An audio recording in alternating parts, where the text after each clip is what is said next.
Assalamu alaikum and welcome to lecture 14.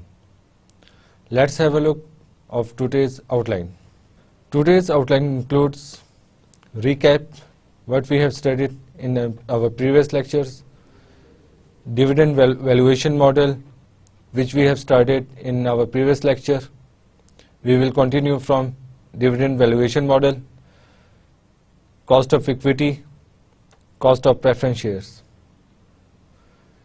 So, we have studied in our previous lecture the objectives of investment and the discount rate.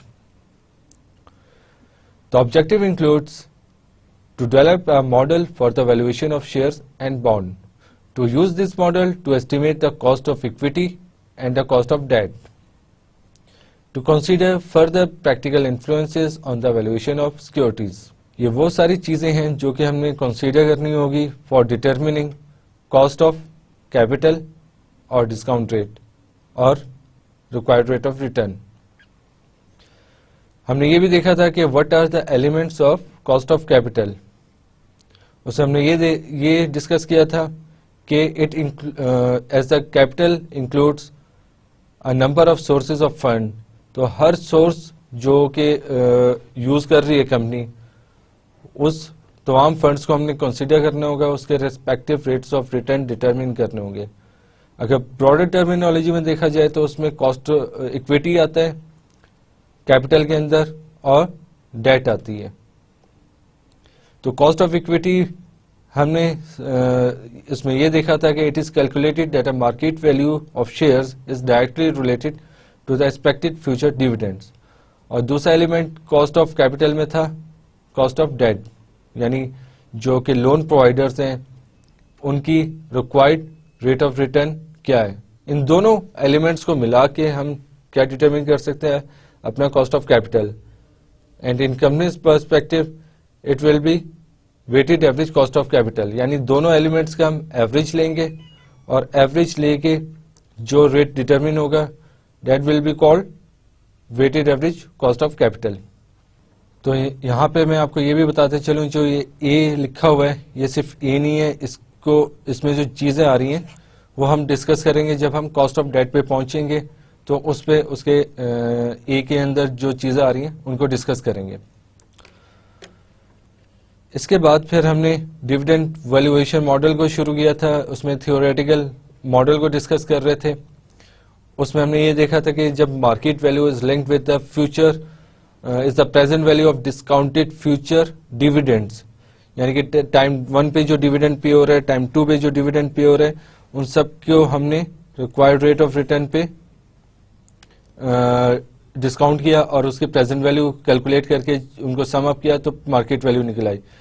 The D1 represent dividend at time 1, D2 represent dividend at time 2 and D3 represent dividend at time 3 और DN represent dividend time N, और market value obtained as the sale of equity shares that occurs at time N.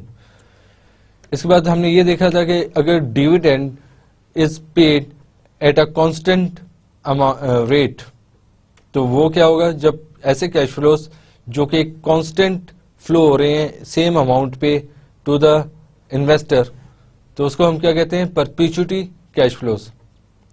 तो ऐसे cash flows की हम market value किस तरह determine करते हैं या प्रेजेंट वैल्यू किस तरह डिटरमिन करते हैं. Market value at time 0 equal to dividend divided by required rate of return. जैसे कि हम परपेचुटी कैश फ्लोस में भी देख चुके थे कि present value equal to cash flows divided by required rate of return और डिस्काउंट रेट और कॉस्ट ऑफ कैपिटल. तो ये डिविडेंड वैल्यूएशन मॉडल था जो कि हमने स्टार्ट किया था थ्योरेटिकल मॉडल में, और उसी से हम कंटिन्यू करते हैं और आज के टॉपिक्स को डिस्कस करते हैं. डिविडेंड वैल्यूएशन मॉडल, इसमें थ्योरेटिकल मॉडल को डिस्कस कर रहे हैं. This model can be used to determine the ex-dividend market value of a share with a constant dividend each year given the assumptions upon which the model is based. यहाँ पे क्या present हो रहा है कि there are certain assumptions used to determine the market value. उन assumptions को हम डिस्कस करेंगे जब हम आगे चलेंगे. और ये जो डिटरमिन कर रही है मॉडल प्राइस को, that is called ex dividend market value, यानी उस डिविडेंड में से उस मार्केट वैल्यू में से डिविडेंड का एलिमेंट निकाल दिया गया है. और इसमें ये एग्जांपल ले सकते हैं कि डिविडेंड अभी अभी कंपनी ने पे किया है, तो उसके बाद जो मार्केट वैल्यू बनती है that is ex dividend market value. या अगर कंपनी पे करना चाह रही है डिविडेंड, यानी after a week, after month, और आपने ex dividend market value determine करनी है, तो जो डिविडेंड अनाउंस करने जा रही है कंपनी उसको आप इग्नोर कर देंगे तो वो एक्स डिविडेंड मार्केट वैल्यू बन जाएगी. अभी ये सिंपल डिविडेंड की हमने बात की थी कि एक कंपनी डिविडेंड पे कर रही है एट ए कांस्टेंट रेट, और वो और जो इन्वेस्टर एक्सपेक्ट कर रहे हैं फ्रॉम कंपनी वो एक कांस्टेंट डिविडेंड अमाउंट पे कर रही है हर साल और ओवर द ईयर्स. अगर डिविडेंड्स में ग्रोथ का एलिमेंट आ जाए, जो कि नॉर्मली आता है कि एक कंपनी अगर आज एक साल में 10 रुपए अनाउंस कर रही है तो अगले साल वो इंक्रीमेंट के साथ 15 रुपए अनाउंस करती है, उसके बाद वो 25 रुपए अनाउंस करती है तीसरे साल में, तो इसमें ग्रोथ का एलिमेंट आ रहा है, वो ग्रोथ हो रही है ईयर बाय ईयर. तो अगर ग्रोथ का एलिमेंट आ जाता है डिविडेंड में, तो उस वक्त मार्केट वैल्यू किस तरह डिटरमिन होगी. If dividends are forecast to grow at a constant rate in perpetuity where G represents growth rate, तो फिर हम किस तरह डिटरमिन करेंगे मार्केट वैल्यू को या प्रेजेंट वैल्यू को. Market value equal to D0, that is current dividend, जो कि हम अपने पिछले लेक्चर में market value equal to D0 जो कि रिप्रेजेंट कर रहे हैं करंट डिविडेंड को, जो कि हम पिछले अपने लेक्चर में इसको देख चुके थे. This is current ex, this is current dividend, और वो मल्टीप्लाई हो रहा है with 1 plus G. G represent growth rate, जो कि यहाँ पे हमने ऊपर आपको बताया है, और इसको डिवाइड कर रहे हैं आर माइनस जी से. और आर उसमें क्या था, required rate of return of share holder, और जी क्या है, ग्रोथ रेट. तो इस फॉर्मूले से हम डिटरमिन कर सकते हैं market value if the investor is expecting the constant growth in the current dividend. और इस पूरे एलिमेंट को हम रिप्रेजेंट करते हैं विद D1, यानी dividend at time 1 after the growth of dividend at time 0. तो इसको हम प्रेजेंट करते हैं D1 divided by R minus G. तो इस फॉर्मूले से हम अपनी मार्केट वैल्यू डिटरमिन कर सकते हैं, which is the present value of discounted dividends. अभी हमने पिछली स्लाइड में यह डिस्कस किया था कि there are certain assumptions on which the theoretical model is based. What are the assumptions? कि जो जिन assumption पे हम theoretical model बेस कर रहे हैं उसमें है रैशनल इन्वेस्टर्स. हम ये एज्यूम करते हैं कि जो इन्वेस्टर्स हैं, जो शेयर होल्डर्स हैं, they are rational. Number 2, all investors have the same expectations and therefore the same required, they require the same required rate of return. क्या मतलब है इसका? क्योंकि नॉर्मली हर इन्वेस्टर का रेट ऑफ रिटर्न डिफरेंट होता है. इन्वेस्टर ए है, इन्वेस्टर बी है, इन्वेस्टर सी है. इन्वेस्टर ए अपनी इन्वेस्टमेंट में डिफरेंट रिटर्न चाह रहा होता है, इन्वेस्टर बी डिफरेंट रिटर्न चाह रहा होता है, इन्वेस्टर सी कुछ और चाह रहा होता है। लेकिन इस मॉडल में हम ये अज्यूम करते हैं कि all investors expecting the same dividend at the same rate of return, यानी उनका जो एक्सपेक्टेड रेट ऑफ रिटर्न है वो सेम है। नंबर 3 अजम्पशन है perfect capital market assumptions. For example perfect capital market में क्या क्या अजम्पशंस आ जाती हैं? There is no transaction cost, क्योंकि इस फॉर्मूले में आपने देखा कि 2-3 चीजें हम यूज कर रहे हैं, required rate of return, current dividend और फ्यूचर डिविडेंड्स, लेकिन उस जगह कहीं ट्रांजैक्शन कॉस्ट की बात नहीं हो रही कि there is no transaction cost, no individual can affect the share price, all investors have all available information. क्योंकि जब तमाम इन्वेस्टर्स सेम रिटर्न एक्सपेक्ट कर रहे हैं कंपनी से, तो they have the same information. तो it is condition of theoretical model के ये एलिमेंट्स उसमें होने चाहिए। Dividends are paid just once a year and 1 year apart. जो भी कैश फ्लोज हो रहे हैं in forms of dividend, that is annually, and dividends are either constant or are growing at a constant rate. इस model में यह assumption है कि जो भी डिविडेंड हो रहे हैं या तो वो कांस्टेंट हैं, परपीचुटी डिविडेंड्स हैं, कैश फ्लोज हैं, या फिर अगर ग्रोथ हो रही है तो वो भी एक कांस्टेंट रेट पे हो रही है।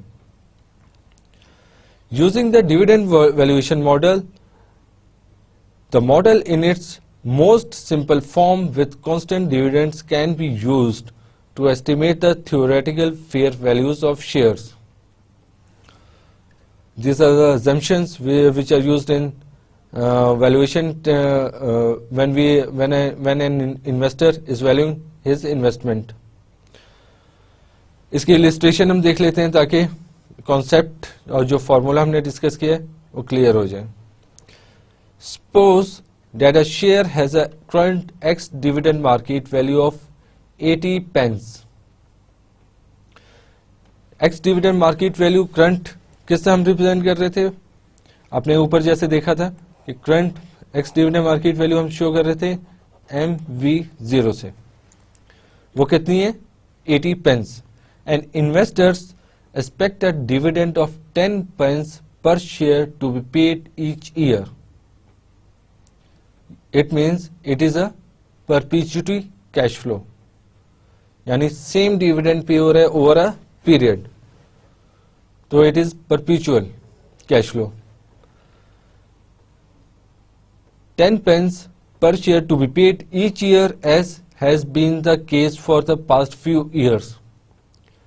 कंपनी बहुत पहले से सेम डिविडेंड दे रही है हर साल, वो कितना है? 10 pence per share. Using the dividend valuation model, the required return of the investors for this year can be determined. जिससे हम डिटरमिन करेंगे, जो कि हमने पीछे परपेचुटी का फॉर्मूला डिस्कस किया था कि D divided by required rate of return. तो इस जो हमें इंफॉर्मेशन अवेलेबल है, हम उसमें रेस्पेक्टिव जगहों पे फ्लो करेंगे, पुट करेंगे, तो हमारे पास रिक्वायर्ड रिटर्न आ जाएगा, रिक्वायर्ड जो हमें आंसर चाहिए वो आ जाएगा। इसमें हमारे पास market value, current dividend, current ex dividend. इस क्वेश्चन में हमारे पास क्या अवेलेबल है? Current ex dividend market value that is equal to 80 pence, जो कि हमने यहाँ पे पुट कर दी। और हमारे पास क्या अवेलेबल है?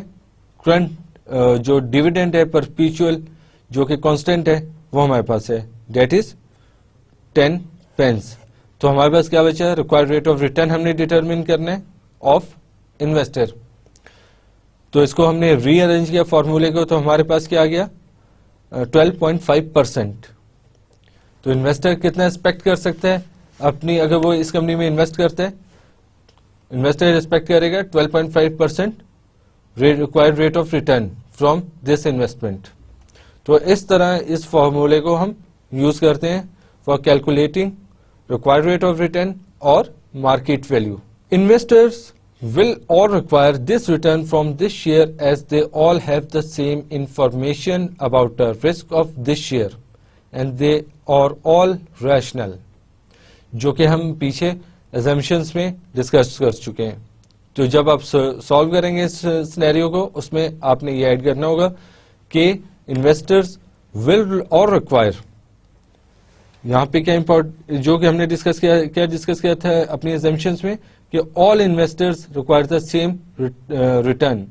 तो इसमें all investors require this return, और उनके पास दूसरी assumption क्या थी हमारी इस फॉर्मूले को यूज करते हुए कि all investors have the same information. और इंफॉर्मेशन अबाउट किसके है, वो है एक रिस्क के, और all the investors are rational. तो ये assumptions यूज करते हुए हमने इस सिनेरियो को सॉल्व किया। If investors think that a dividend is due to increase to 15 pence each year, then at a price of 80 pence the share is giving a higher return than 12.5%। हमने illustration में ये discuss किया था कि return जो है वो same है, कांस्टेंट है ईच ईयर, और पिछले सालों से कंपनी यही डिविडेंड पे करती हुई आ रही है 10 pence ईच ईयर। लेकिन अगर वहां पे ग्रोथ का एलिमेंट आ जाए और इन्वेस्टर्स को एक्सपेक्ट ये करें कि कंपनी जो इंक्रीज करेगी वो इंक्रीज करेगी 15 pence ईच ईयर पे करेगी, तो इंक्रीज आ गया 10 pence से 15 pence ईच ईयर, तो रिटर्न ऑब्वियसली इंक्रीज हो जाएगा फ्रॉम 12.5% जो कि हमने पीछे कैलकुलेट किया था। Investor will therefore by the share and the price will increase until according to the model the value will be, उसकी वैल्यू क्या हो जाएगी अगर उसमें ग्रोथ का एलिमेंट डाल दें, तो आपको करंट डिविडेंड जो पे करेगी कंपनी आगे और कांस्टेंट होगा वो कितने 15 pence, वो कि हमने फॉर्मूले में यहाँ पे पुट कर दिया, और 12.5% है उसका रिक्वायर्ड रेट ऑफ रिटर्न। तो इससे क्या मार्केट वैल्यू आ गई 120 pence। तो कंपनी का शेयर जो उसकी मार्केट वैल्यू है उसकी कहाँ जो पहले 80 pence थी तो इंक्रीज हो गई 120 pence, यानी 40 pence का उसकी मार्केट वैल्यू में इंक्रीज आ गया। इसमें हमने यहाँ पे क्या चेंज किया था, हमने ये चेंज किया कि अगर उस कंपनी एक्सपेक्ट कर रही है कि उसका डिविडेंड अभी इंक्रीज हो जाएगा 15 pence और वही ग्रोथ रेट यानी वही 15% रहेगा ओवर द पीरियड, तो यहाँ पे परपेचुइटी कैश फ्लो हो गया आपका 15 pence और रिक्वायर्ड जो रिटर्न था वो 12.5% था। तो इस रिटर्न पे जो मार्केट वैल्यू डिटरमिन होगी वो कितनी हुई है 120 pence ऑफ द शेयर। अब इसके इलस्ट्रेशन एक और है, alternatively suppose that an investor's perception is that the dividend will remain at 10 pence per share but that the risk of the share has increased thereby requiring a return of 15%। क्योंकि हमने ये देखा था कि risk जो investment है उसका जो रिस्क है वो हम कंसीडर करते हैं रिक्वायर्ड रेट ऑफ रिटर्न में। When there is a risk there will be higher return.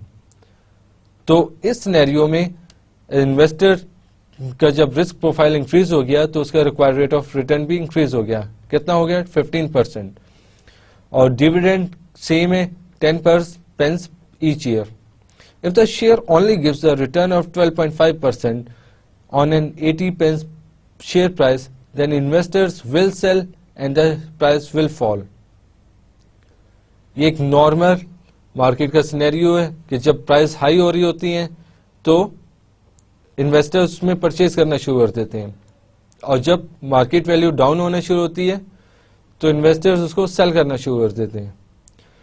ये डिमांड और सप्लाई का मार्केट का फिनोमेना है।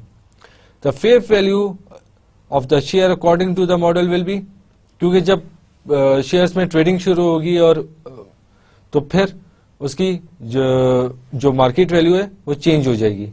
तो इस मॉडल को यूज करते हुए अगर हम इसमें फॉर्मूला फिगर्स को फॉर्मूला में पुट करें तो हमारे पास मार्केट वैल्यू उसकी नई मार्केट वैल्यू डिटरमिन हो जाएगी, जब जिसमें जो डिविडेंड है वो 10 pence ईच ईयर है और जो रिक्वायर्ड रेट ऑफ रिटर्न है that is 15% due to change of risk profile.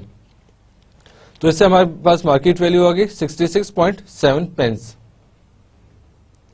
तो इस तरह हम इस फॉर्मूले को यूज करके अपनी मार्केट वैल्यू या required rate of return determine कर सकते हैं कि शुरू में हमारे पास डेटा अवेलेबल था dividend paid in each year और उसकी मार्केट वैल्यू 80 पेंस और जो डिविडेंड है 10 पेंस। तो उससे हमने required rate of return determine किया 12.5%।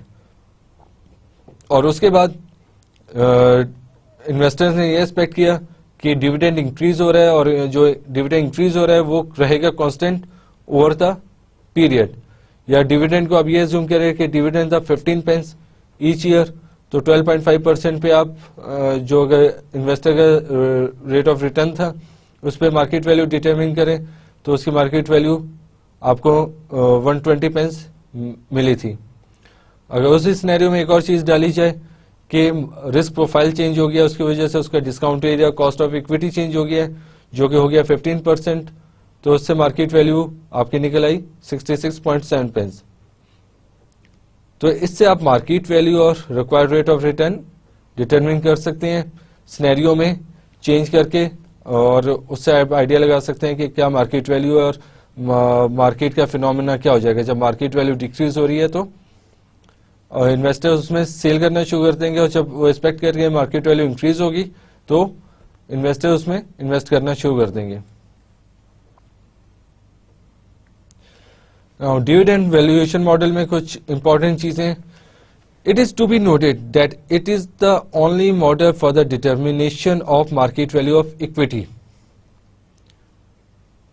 तो इससे हमने ऊपर जो एग्जांपल थी उसमें से हमने मार्केट वैल्यू ऑफ इक्विटी भी डिटरमिन की थी जो कि MV0 या फिर E से भी आप रिप्रेजेंट कर सकते हैं।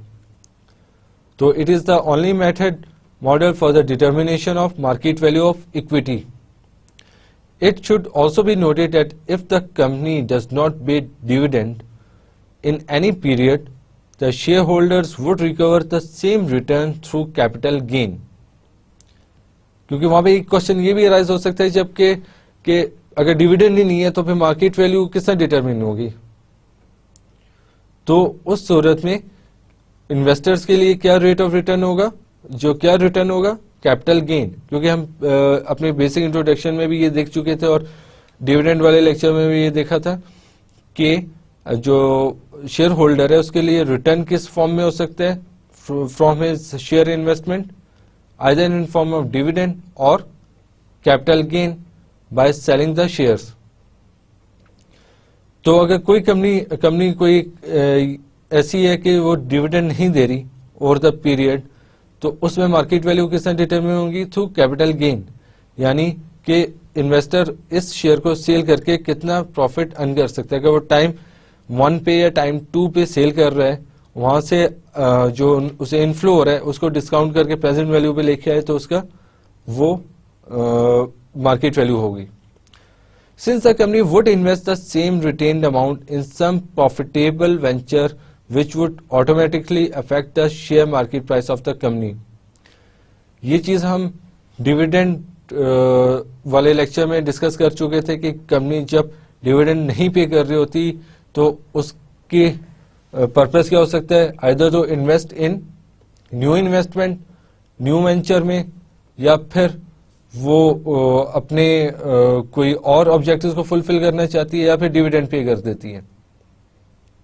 तो जब कंपनी डिविडेंड नहीं पे कर रही तो उसमें एक अजम्पशन ये है कि कंपनी उस प्रॉफिट्स को रिटेन करके अपने अंदर अपने कंपनी के अंदर उसको इन्वेस्ट करेगी in new projects, either expansion of plant machinery या कोई न्यू बिजनेस शुरू करेगी और उससे उसकी ग्रोथ होगी और फ्यूचर में जाके आइदर या तो ज्यादा डिविडेंड पे कर देगी या उसकी मार्केट वैल्यू ऑटोमेटिकली इंक्रीज हो जाएगी। As a result, the shareholder would benefit the extra capital gain earned. In a question where the examiner requires a market value of equity, preference should be given to this model. However, as mentioned above, not only dividends but capital gains also contribute to the share value and therefore needs to be considered. तो इसमें आपको जो चीज़ों को मद्देनजर रखना है। एक तो है कि डिविडेंड के थ्रू भी इन्फ्लो हो सकता है या फिर कैपिटल गेन्स के थ्रू भी हो सकता है। इन एडिशन कैश प्रॉफिट्स में also be use for the purpose. तो उसमें वैल्यूएशन करते हुए काफ़ी चीज़ें हो सकती हैं, लेकिन नॉर्मली जो एग्जामिन किया जाता है वो डिविडेंड्स को ही एग्जामिन किया जाता है और नॉर्मली डिविडेंड से ही कैलकुलेट होती है या फिर मार्केट वैल्यू से। तो नॉर्मली डिविडेंड से ही कैलकुलेट डिविडेंड की कैलकुलेशन दी जाती है एग्जामिनेशन में, या फिर उसका कैपिटल गेन बता दिया जाता है, तो उससे मार्केट वैल्यू डिटरमिन होती है। Now we will start cost of equity. पीछे भी हम डिविडेंड में कॉस्ट ऑफ इक्विटी को डिस्कस करते रहे, तो यहां से मेन टॉपिक शुरू हो रहा है और यहाँ पे पिछले जो कॉन्सेप्ट्स हैं उनको हम देखेंगे, वो रिपीट हो रहे हैं और यहाँ पे भी यूज हो रहे हैं। तो cost of equity should be higher for riskier investments and lower for safer investments. ये एक जनरल रूल है इन इन्वेस्टमेंट एनालिसिस टॉपिक, जो कि हम बेसिक इंट्रोडक्टरी लेक्चर से भी लर्न करते हुए आ रहे हैं और देखते हुए आ रहे हैं कि when there is a risk there will be higher return. अगर किसी इन्वेस्टर ने हायर रिस्क की इन्वेस्टमेंट में कंट्रीब्यूशन की है तो वो हायर रिटर्न उससे एक्सपेक्ट करेगा। While risk is usually defined in terms of variance of actual returns around an expected return, क्योंकि हमने रिस्क को ये डिफाइन किया था the variability in the returns, expected returns, कि वेरिएशन आ जाए जो इन्वेस्टर एक्सपेक्ट कर रहा है फ्रॉम इन्वेस्टमेंट कि वो इतना 10% प्रॉफिट अर्न करेगा, लेकिन साथ में रिस्क है क्योंकि ये 8% भी हो सकता है या 7% भी हो सकता है। तो वहां पे इस चीज को क्या बोलेंगे जब वेरिएशन आ जाए कि there is a risk. Risk and returns model in finance assume that a risk that should be rewarded and thus built into the discount rate। क्योंकि जब हम शुरू से ये डिस्कस करते हुए आ रहे हैं कि when there is a more risk there will be more return, तो ये रिटर्न कहां पे हम लेंगे? ये रिटर्न हम लेंगे इन discount rate, in calculation of discount rate. जहां पे इन्वेस्टमेंट रिस्कियर हो जाएगी वहां पे हम डिस्काउंट रेट हाई कर देंगे। In valuation should be the risk perceived by the marginal investor in the investment. Most risk and return models in finance also assume that a marginal investor is well diversified and that the only risk that he or she perceives in an investment is risk that cannot be diversified away, that is market and non-diversifiable risk। जब हम portfolio में जाएंगे तो वहां पे हम इस risk को देखेंगे कि कौन सा रिस्क थ्रू डाइवर्सिफिकेशन एलिमिनेट हो सकता है और कौन से रिस्क ऐसे जो थ्रू डाइवर्सिफिकेशन एलिमिनेट नहीं हो सकते। लेकिन यहाँ पे इंपॉर्टेंट चीज ये कि जब रिस्क आ जाता है और इंक्रीज हो जाता है तो वहां पे डिस्काउंट रेट या कॉस्ट ऑफ इक्विटी या कॉस्ट ऑफ कैपिटल आपका इंक्रीज हो जाता है। तो ये चीज समझने के लिए जरूरी है कि जहां रिस्क हो गया वहां पे रिटर्न ज्यादा हो जाएगा। यहाँ पे हम देखते हैं कि what is the shareholders required rate of return. The basic dividend valuation model is market value 0x dividend equal to D1 divided by R, जो कि हम पीछे डिविडेंड वैल्यूएशन मॉडल में डिस्कस कर चुके हैं। तो ये जो R यहाँ पे रिप्रेजेंट हो रहे हैं ये हमने देखा था कि it is the required rate of return of share holder और इक्विटी होल्डर। तो इसको रीअरेंज करें फॉर्मूले को तो हम required rate of return determine कर सकते हैं, जो कि हम पीछे एग्जांपल भी कर चुके हैं और इसको डिस्कस भी कर चुके हैं कि आर या रिक्वायर्ड रेट ऑफ रिटर्न हम इस तरह कैलकुलेट कर सकते हैं। If R is the return required by the shareholders in order for the share value to remain constant, then R is also the return that a company must pay its shareholders. Therefore, all R also equates to the cost of equity of the company denoted as KE, जो कि मैंने आपको पिछले lecture में बताया था कि जो डिनोमिनेशन हम यूज कर रहे हैं उसकी जगह हम इनको भी यूज कर सकते हैं। तो ये यहाँ पे आ गया कि R की जगह हम KE भी यूज कर सकते हैं, जो कि प्रेजेंट करेगा स्पेसिफिक कॉस्ट ऑफ इक्विटी को। Therefore, the cost of equity for a company can be estimated using the dividend valuation model with a constant annual dividend as KE equal to D1 divided by market value x dividend। तो इस फॉर्मूले को use करते हुए आप cost of equity determine कर सकते हैं, और ये वही फॉर्मूला है जो कि डिविडेंड वैल्यूएशन मॉडल में डिस्कस हुआ था। The ex-dividend market value is the market value of the share assuming that a current dividend has just been paid. A current dividend market value is one which includes the value of the dividend just about to be paid. If a current dividend market value is given, then this must be adjusted to an ex-dividend market value by taking out the current dividend. ये हम ऊपर जो dividend valuation model को discuss करके आ चुके हैं, उसमें हमने एक्स डिविडेंड को तो डिस्क्राइब कर दिया था। यहाँ पे कम डिविडेंड का एक और टर्मिनोलॉजी आई है। जैसे एक्स डिविडेंड एक्सक्लूड कर रहा था डिविडेंड को, यहाँ पे कम डिविडेंड मार्केट वैल्यू इंक्लूड कर रही है डिविडेंड को, और ये अज्यूम किया जा रहा है कि dividend will be paid in near future, कि डिविडेंड अभी पे होने वाला है कुछ अरसे में। तो जो मार्केट वैल्यू जो डिटरमिन होगी उसमें डिविडेंड जो पे किया जा रहा है वो मार्केट वैल्यू का पार्ट बन जाएगा। और अगर कम डिविडेंड मार्केट वैल्यू दी हुई है और हमने उसको एक्स डिविडेंड मार्केट वैल्यू बनाना है, तो डिविडेंड के जो अमाउंट है जो पे होने वाली है उसमें उसको माइनस कर देंगे कम डिविडेंड मार्केट वैल्यू से, तो हमारे पास क्या आ जाएगी, एक्स डिविडेंड मार्केट वैल्यू। इसके एग्जांपल हम एक देख लेते हैं कॉस्ट ऑफ इक्विटी के लिए। A company share have a market value of 2.20 pound each, यानी ये कंपनी है उसकी जो मार्केट वैल्यू है शेयर्स की वो है 2.20 pound. The company is just about to pay a dividend of 20 pence per share, as it has every year for the last 10 years. तो इसमें हमारे पास क्या क्या इंफॉर्मेशन है, एक है हमारे पास मार्केट वैल्यू, एक है हमारे पास मार्केट वैल्यू, और एक है हमारे पास डिविडेंड के अमाउंट जो कि सेम है फ्रॉम द लास्ट 10 ईयर्स। तो ये परपेचुअल कैश फ्लो हो गया, और ये जो हम यूज करेंगे फॉर डी।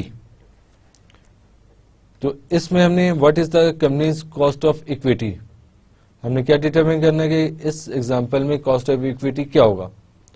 फॉर्मूला आपसे शेयर हो चुका है तो आप बहुत आराम से इसको कैलकुलेट कर सकते हैं। इसको देखते हैं कि रिजल्ट आ रहे हैं। मार्केट वैल्यू कम डिविडेंड कितनी है, 2.20, और मार्केट वैल्यू एक्स डिविडेंड किस तरह आप निकालेंगे, 2.20 माइनस 0.2 जो कि मार्केट जो कि कंपनी हर साल पे करती है, जो कि हमने ऊपर डिस्कस किया था कि 2.20 कम डिविडेंड मार्केट वैल्यू में से हम माइनस करेंगे डिविडेंड की अमाउंट, तो हमारे पास ex market value ex dividend आ जाएगी जो कि निकली है 2 पाउंड। इसमें हमने कॉस्ट ऑफ इक्विटी डिटरमिन करना है, तो कॉस्ट ऑफ इक्विटी किस तरह हम डिटरमिन करते थे कि dividend divided bye market value ex dividend. तो इसमें डिविडेंड कितने हैं, डिविडेंड है आपके पास 0.2 या 20%, और जो मार्केट वैल्यू है वो है 2 पाउंड की। तो हमारे पास जो डिविडेंड जो रेट ऑफ रिटर्न निकल रहा है डेट इज 20%। यहाँ पे हमने इसको ये अज्यूम किया था, ये सोल्यूशन में ये अज्यूम किया गया कि दे आर 100 शेयर्स। अगर इसको हम पर शेयर पे निकालना चाहें तो पर शेयर में भी निकाल सकते हैं कि 0.2 डिवाइडेड बाय 2। 0.2 है हमारा डिविडेंड पर शेयर और 2 है market value ex dividend per share. तो इससे हमारा निकल आता है rate of return that is represented bye KE और विच इज 10%। तो इसमें required rate of return share holder का कितना निकला 10%। अभी हमने डिविडेंड वैल्यूएशन मॉडल में कांस्टेंट ग्रोथ की भी बात की थी। जब कांस्टेंट ग्रोथ आ जाए तो उसमें किस तरह डिटरमिन करेंगे, वही चीज यहाँ पे भी कॉस्ट ऑफ इक्विटी में यूज होती है। The model can also deal with a dividend that is growing at a constant annual rate of G। This is still a perpetuity, और क्योंकि हम ये एज्यूम कर रहे हैं कि जो डिविडेंड पे हो रहा है दैट विल बी पे, जो ग्रोथ डिविडेंड पे हो रहा है यानी जो इंक्रीज डिविडेंड पे हो रहा है उसमें ग्रोथ का जो एलिमेंट रहेगा वो सेम रहेगा। तो ये भी परपेचुअल कैश फ्लो हो गया। तो इसमें जो फॉर्मूला हमने यूज किया था वो ये आपके सामने प्रेजेंट हो रहा है कि market value ex dividend equal to D not into 1 plus G divide by KE minus G. वहां पे हमने डिविडेंड वैल्यूएशन मॉडल में R यूज कर रहे थे, उसको हमने कॉस्ट ऑफ इक्विटी निकालते हुए उसको चेंज कर दिया फ्रॉम विद KE। तो डी नॉट और इंटू 1 प्लस जी हम प्रेजेंट कहते हैं D1 से, और यहाँ पे 1 हमने मेंशन किया, और इस फॉर्मूले को यूज करते हुए हम मार्केट वैल्यू या फिर कॉस्ट ऑफ इक्विटी या फिर ग्रोथ रेट भी कैलकुलेट कर सकते हैं। इसमें हमारे पास डी नॉट जो प्रेजेंट हो रहा था वो हम पहले डिस्कस कर चुके हैं कि ये होता है मोस्ट रिसेंट डिविडेंड या करंट डिविडेंड, और D1 है डिविडेंड इन 1 ईयर और D1 है डिविडेंड इन 1 ईयर। तो इस फॉर्मूले का यूज करते हुए हम मार्केट वैल्यू भी डिटरमिन कर सकते हैं, कॉस्ट ऑफ इक्विटी KE भी डिटरमिन कर सकते हैं, और ग्रोथ रेट G भी डिटरमिन कर सकते हैं, या फिर करंट डिविडेंड या फिर जो D1 है डिविडेंड इन 1 ईयर टाइम वो भी कैलकुलेट किया जा सकता है। और किस तरह डिटरमिन किया जा सकता है, बाय रीअरेंजिंग द फॉर्मूला, जो कि आपके सामने प्रेजेंट हो रहा है कि अगर आपने KE निकालनी हो तो उसको रीअरेंज करेंगे तो ये आपके पास आउटकम आ जाएगा कि D1 divided bye market value ex dividend plus G। तो इस फॉर्मूले से आप अपना कॉस्ट ऑफ इक्विटी कैलकुलेट कर सकते हैं, और G आपको पता है कि ग्रोथ रेट को रिप्रेजेंट करता है, और इसमें एज्यूम किया गया है ये कि ग्रोथ रेट जो है वो परपेचुइटी में है यानी कांस्टेंट रहेगा ओवर द पीरियड। और इसको अगर दोबारा रीअरेंज किया जाए तो ये P नॉट के थ्रू भी रिप्रेजेंट कर सकते हैं कि जो मार्केट वैल्यू एक्स डिविडेंड हम मेंशन कर रहे हैं वो P नॉट है यानी present value of future cash flows, जो कि मार्केट वैल्यू होती है। इसके इलस्ट्रेशन हम देख लेते हैं कि D नॉट जो करंट डिविडेंड है वो हमारा कितने 12 पेंस। तो मार्केट वैल्यू एक्स डिविडेंड हमारे पास कितनी है 1.75 पाउंड, और ग्रोथ रेट हमारा कितने 5%। तो इसमें हम KE को डिटरमिन करना चाहें तो रेस्पेक्टिव जगह पे आप वैल्यूज को पुट करेंगे फॉर्मूला में, तो आपके पास KE जो निकल रहा है डेट इज 12.2%। तो इस तरीके से आप क्या कैलकुलेट कर सकते हैं अपना कॉस्ट ऑफ इक्विटी। अभी तक हम मार्केट वैल्यू और या रेट ऑफ रिटर्न डिटरमाइन करना सीख चुके हैं। अभी इसमें अगर ग्रोथ का एलिमेंट आपको कैलकुलेट करना हो तो वो किस तरह होगा, this constant growth rate of dividend can be estimated using either of 2 methods. 2 method के हैं, extrapolation of past dividends. 2 methods के हैं, एक्सट्रापोलेशन ऑफ पास्ट डिविडेंड्स या फिर गॉर्डन्स ग्रोथ मॉडल। इन 2 मॉडल्स को यूज करते हुए आप G डिटरमिन कर सकते हैं, जो कि यूज होगा डिविडेंड वैल्यूएशन मॉडल में to calculate cost of equity. इसको हम डिस्कस कर लेते हैं कि ग्रोथ फ्रॉम पास्ट डिविडेंड किससे कैलकुलेट करेंगे। कि पास्ट डिविडेंड्स का हम ट्रैक उठाएंगे कि पीछे जो कंपनी ने पिछले सालों में जो पेमेंट की है डिविडेंड की, उनमें ग्रोथ का एलिमेंट कितना था। Look at historical growth and use this to predict future growth. If you have specific information about future growth, use that. क्योंकि अगर आप कुछ सालों का, अगर 5 सालों का भी ग्रोथ रेट उठा लें तो उससे आप डिटरमिन कर सकते हैं कि कंपनी कितना अभी आगे सालों में डिविडेंड पे कर सकती है, उसमें ग्रोथ रेट क्या हो सकता है। If dividends have grown at 5% in each of the last 20 years, अगर पिछले 5 सालों 20 सालों में कंपनी ने 5% ग्रोथ रेट शो किया in dividends, predicted future growth will be 5%। ये एक सिंपल एजम्पशन भी है और नॉर्मल सिनेरियो भी है कि अगर पिछले 20 सालों में कंपनी ने अगर सिर्फ 5% के ग्रोथ रेट ईच ईयर दिए तो आगे भी कंपनी 5% का ग्रोथ रेट देगी। अनइवन बट स्टेडी ग्रोथ, अगर अनइवन हो लेकिन कंटिन्यूअस ग्रोथ ही हो, डिक्रीज ना हो, तो फिर क्या होगा। Take an average overall growth rate, यानी अगर पहले साल में कंपनी ने 10% दिया, दूसरे में 20%, तीसरे में 25%, और आपके पास 3 सालों का डेटा मौजूद है, तो फिर आप क्या करेंगे, इन तीनों का एवरेज ले लेंगे। 10% प्लस 20% प्लस 25% डिवाइड बाय 3, तो आपके पास एक एवरेज आ जाएगा और उस एवरेज रेट को आप as a growth rate use कर लेंगे for in your calculation of KE और मार्केट वैल्यू। अगर डिसकंटिन्यूटी इन ग्रोथ रेट, तो take the most recent evidence. क्योंकि डिसकंटिन्यूटी है तो इसमें आप ये अज्यूम कर सकते हैं कि जो रिसेंट ग्रोथ रेट है वो आप यूज कर सकते हैं in your calculation.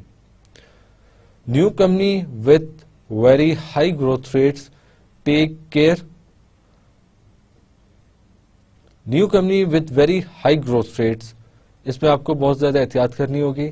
It is unlikely to retain such high growth in perpetuity, क्योंकि नई कंपनी एस्टैब्लिश हुई है, नए उसके ऑपरेशंस, नई इन्वेस्टमेंट्स हुई हैं, तो उसमें ये काफी डिफिकल्ट और काफी यानी एक टफ सिनेरियो है कि कंपनी सेम डिविडेंड या कांस्टेंट ग्रोथ के साथ डिविडेंड पे कर सकती है। तो उसमें आपको काफी एहतियात करनी होगी। तरीके तो ऊपर वाले यूज करने होंगे, लेकिन उसमें अजम्पशन आप यूज कर सकते हैं। और अगर कोई ऐसा सिनेरियो आ जाए जिसमें पैटर्न ही नहीं है, अगर कोई ऐसा सिनेरियो आ जाए जिसमें कोई पैटर्न नहीं है, when there is no pattern, do not use this method, that is dividends up 1 year down the next.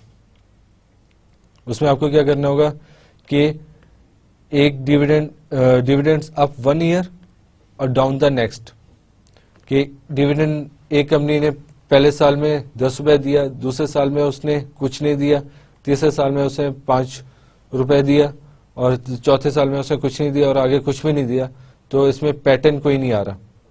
जो पैटर्न नहीं आ रहा तो फिर उसमें ये मेथड आप यूज नहीं करेंगे कि पास्ट डिविडेंड की ग्रोथ रेट आप निकाल के कैलकुलेट नहीं कर सकते। तो इसमें हमने क्या देखा कि अगर कांस्टेंट ग्रोथ हो पिछले कई सालों से, तो फिर आप वही ग्रोथ रेट यूज कर सकते हैं। और अगर अनइवन हो बट स्टेडी ग्रोथ 5%, 10%, 30%, तो उसमें आपको जितने सालों की इंफॉर्मेशन हो उसका एवरेज रेट यूज कर सकते हैं। और अगर डिसकंटिन्यूटी हो ग्रोथ रेट में, तो फिर मोस्ट रिसेंट आप यूज कर सकते हैं। और अगर नई कंपनी बनी हो, नई प्रोजेक्ट उसने इन्वेस्ट किया हो, तो उसमें आपने बहुत ज्यादा एहतियात करनी है। और क्योंकि it is unlikely to retain such high growth in perpetuity, क्योंकि इस फॉर्मूले में हम ये एज्यूम करते हैं कि जो ग्रोथ रेट है वो भी परपीचुटी में कंटिन्यू होगा। और जहां पे कोई पैटर्न ना हो ग्रोथ का, तो वहां पे ये मेथड आपने यूज नहीं करना, वहां पे आप दूसरे मेथड पे जाएंगे। तो अभी इसके एक एग्जांपल देख लेते हैं कि किस तरह हम कैलकुलेट करेंगे ग्रोथ रेट और from past dividends. A company has paid the following dividends over the last 5 years. इसमें आपके पास अवेलेबल है ईयर्स, जो कि पिछले 5 सालों का ट्रेंड है कि पिछले 5 सालों में क्या डिविडेंड पे किया गया, और डिविडेंड की फिगर आपको दी गई है जो कि पेंस पर शेयर की फॉर्म में आपके सामने प्रेजेंट है। इसमें आपने करना है estimate the growth rate, growth rate calculate करना है यानी कि G, and the cost of equity which is K E. If the current ex dividend market value is 10.50 pound each year, तो this is market value ex dividend. तो इसमें आपके पास 5 साल हैं। इन 5 सालों को किस तरह हम ट्रीट करेंगे कि जो फर्स्ट ईयर है that is time 0, and 19x1 is time 1, then it is time 2, it is time 3, it is time 4। यानी टाइम 0 पे जो डिविडेंड आपके पास था दैट इज D0। 100 जो आपको 19x0 में यानी टाइम 0 पे जो पे हुआ है that is dividend at time 0, and it is represented by D0।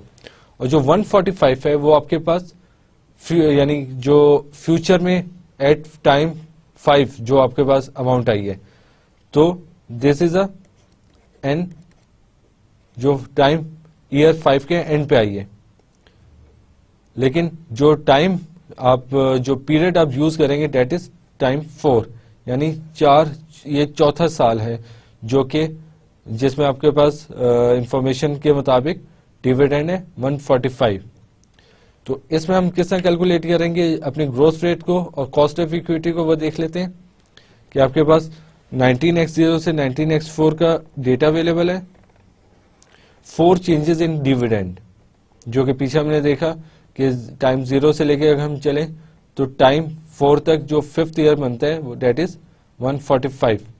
और इसमें हमने फिगर्स अपने जो फॉर्मूले में पुट की वो किस तरह की कि हमें ये आइडिया है कि फ्यूचर कैश फ्लोज को हम किस तरह कैलकुलेट करते हैं, जो कि हम टाइम वैल्यू ऑफ मनी में देख चुके हैं। वो फॉर्मूला क्या था कि future value equal to present value into 1 plus I whole raise to the power n। तो इसमें s जो थी वो फ्यूचर वैल्यू थी, और फ्यूचर वैल्यू अगर इस सिनेरियो में देखी जाए वो क्या थे आपके पास 145, यानी जो डिविडेंड आपको 5th ईयर में रिसीव हो रहा है दैट इज 145। यानी अगर हम पूरे सिनेरियो को देखें टाइम टाइम 0 से लेके चलें तो टाइम 0 के मुताबिक फ्यूचर वैल्यू जो आपके पास अवेलेबल है as per information that is 145, वो हमने यहाँ पे पुट की।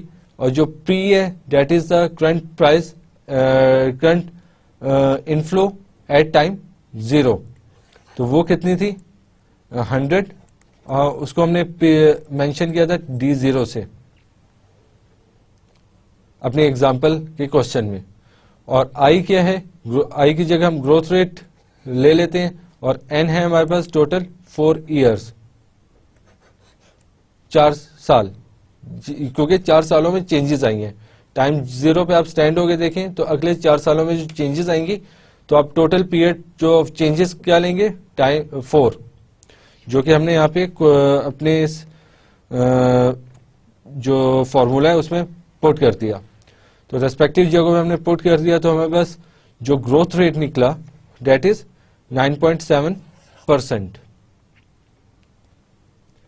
पूरा आपके पास क्वेश्चन सोल्यूशन है, तो इसको देख के आपको आइडिया हो गया होगा किस तरह हमने कैलकुलेट करने। और ग्रोथ रेट जो आपने डिटरमिन किया over the 4 year period, over the 5 years that is 9.7%। अभी आपके पास ग्रोथ रेट आ गया है, तो अगर हम डिविडेंड वैल्यूएशन मॉडल को यूज करें तो आप अपना कॉस्ट ऑफ इक्विटी कैलकुलेट कर सकते हैं। उसमें हमने डिविडेंड इन 1 ईयर टाइम निकालना है। आपके पास जो अगर डिविडेंड वैल्यूएशन मॉडल में आप आ जाएं तो उसमें जो करंट डिविडेंड है आपने अभी आप स्टैंड कर रहे हैं टाइम 4 पे, ईयर 5 पे। तो अगर आप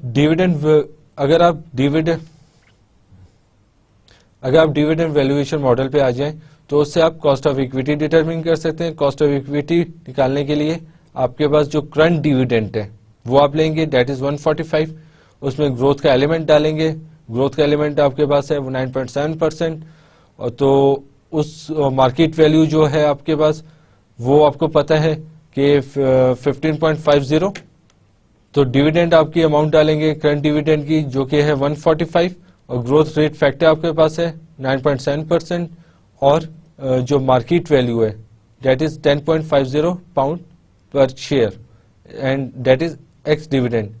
तो ये रेस्पेक्टिव जगह आप पुट करेंगे तो आपके पास कॉस्ट ऑफ इक्विटी है जो निकल आया है दैट इज 24.8%।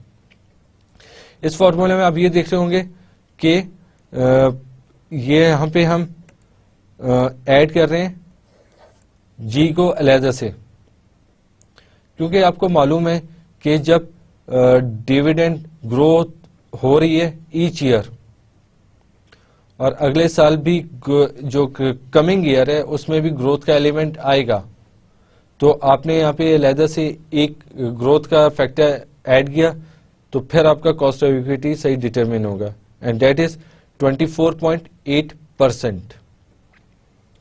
तो यहाँ पे आपने देखा कि अगर पास्ट ग्रोथ रेट आपको पता हो, यानी पास्ट डिविडेंड पे आउट आपको पता हो कि हिस्ट्री में कितने डिविडेंड पे किए गए हैं, तो उसको यूज करते हुए आप ग्रोथ रेट डिटरमिन कर सकते हैं, और उसको यूज करते हुए आप डिविडेंड वैल्यूएशन मॉडल में अपना कॉस्ट ऑफ इक्विटी डिटरमिन कर सकते हैं।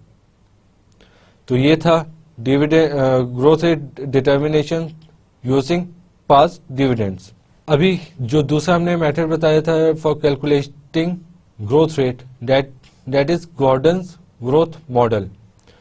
गॉर्डन्स ग्रोथ मॉडल क्या कहते हैं? Growth is achieved by retention and re investment of funds, यानी ग्रोथ रेट उस वक्त अचीव होती है जब रिटेन किया जाए प्रॉफिट्स को और री इन्वेस्ट कर दिया जाए। तो वो क्या कहता है कि ग्रोथ रेट किस तरह आप कैलकुलेट कर सकते हैं? By R multiply by B. R क्या है? रिटर्न ऑन न्यू इन्वेस्टमेंट, और बी क्या है? Proportion of profits retain. क्योंकि गॉर्डन का ये कहना है कि अगर कंपनी डिविडेंड पे करती है तो वो पूरा पे ना करे, कुछ उसका पोर्शन रिटेन कर ले। तो इसमें हमें ये देखना होगा कि कंपनी कितना डिविडेंड पे कर रही है और कितना प्रॉफिट अपना रिटेन कर रही है, तो वो प्रोपोर्शन मालूम होनी चाहिए कि कितना रिटेन कर रही है। इन दोनों को मल्टीप्लाई करेंगे तो हमारे पास ग्रोथ फैक्टर आएगा, क्योंकि growth is achieved by retention and re investment of funds. तो आर हमारे पास इसमें क्या है इस फॉर्मूले में, जो कि आपके पास प्रेजेंट हो रहा है, G equal to R multiply by G equal to R multiply by B. R क्या है? Return on new investment. और आर आप किस तरह कैलकुलेट कर सकते हैं? आर आप कैलकुलेट कर सकते हैं through using accounting rate of return. तो हम इसको यहाँ पे मेंशन कर देते हैं कि आर आप यूज कर लेंगे अकाउंटिंग रेट ऑफ रिटर्न से, और बी क्या है? Proportion of profits retain. तो Gordon's growth model, growth is achieved by retention and reinvestment of funds, and R आपके पास आ गया profit after tax divide by share holders funds. क्योंकि अकाउंटिंग रेट ऑफ रिटर्न में हम क्या करते थे कि profits divided by initial investment. तो यहाँ पे इनिशियल इन्वेस्टमेंट क्या है आपके पास? शेयर होल्डर्स या नेट एसेट्स, और जो नेट प्रॉफिट है that would be profit after tax. तो ये दो फॉर्मूले आपके पास गिवन है, profit after tax divided by share holders fund, या profit after tax divided by net assets, या profit after tax divided by initial investment. तो इससे आप अपना आर कैलकुलेट कर सकते हैं, या फिर अकाउंटिंग रेट ऑफ रिटर्न जिसको हम बोलते हैं वो है ये। और बी के प्रॉफिट्स रिटेन्ड, उसको किस हम कैलकुलेट करेंगे बी की रेशियो को, कि profit retain profit divided by profit after tax, यानी कितना प्रॉफिट कंपनी ने रिटेन किया और उसको डिवाइड करेंगे प्रॉफिट आफ्टर टैक्स, यानी कितना टोटल प्रॉफिट कंपनी ने अर्न किया था और उसमें से कितना पोर्शन रिटेन किया है। तो आपके पास रेशियो आ जाएगा कि कितना प्रॉफिट कंपनी ने रिटेन किया, that would be B. These figures can be obtained from the balance sheet and profit loss account. ये वो फिगर्स हैं जो कि सारी अवेलेबल होती हैं in the financial statements of any company. Profit loss अगर आप किसी कंपनी का उठाएं तो उसमें प्रॉफिट आफ्टर टैक्स आ रहा होगा और बैलेंस शीट में आपको शेयर होल्डर्स फंड मिल जाएंगे या फिर नेट एसेट्स मिल जाएंगे, तो वो फिगर्स आपको सारी मिल जाएंगी. इससे ज़्यादा रिटेन प्रॉफिट यानी कितना प्रॉफिट रिटेन हुआ है वो statement of changes in equity से मिल जाएगा और प्रॉफिट आफ्टर टैक्स जो कि प्रॉफिट लॉस अकाउंट से मिल जाएगा. तो all these figures can be obtain from the balance sheet and profit and loss account. तो जब आप ये फिगर्स ऑब्टेन कर लेंगे तो आप ग्रोथ रेट डिटरमिन कर सकते हैं कि कंपनी का डिविडेंड जो वो पे कर रही है उसका ग्रोथ रेट क्या है. अभी अगले लेक्चर्स में हम इसकी एग्जांपल्स डिस्कस करेंगे कि गॉर्डन ग्रोथ रेट मॉडल से आप किस तरह ग्रोथ रेट डिटरमिन कर सकते हैं. उसके फॉर्मूलेज आज आपसे डिस्कस कर लिए.